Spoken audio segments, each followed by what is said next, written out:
اشترك في القناة. المعابد المصرية القديمة تعد من أعظم آثار الحضارة الفرعونية، حيث تعكس عظمة وتاريخ مصر القديم.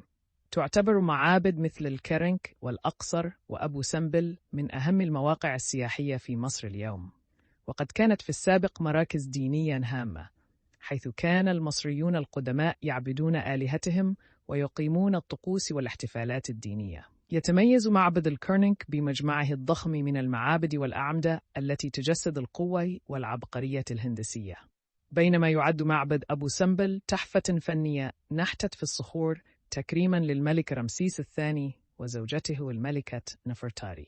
المعابد ليست مجرد مبان، بل هي جزء من التاريخ المصري الذي لا يزال حياً، فهي تمثل الإبداع والهندسة المعمارية المذهلة التي تجعل مصر واحداً من أبرز الوجهات السياحية في العالم.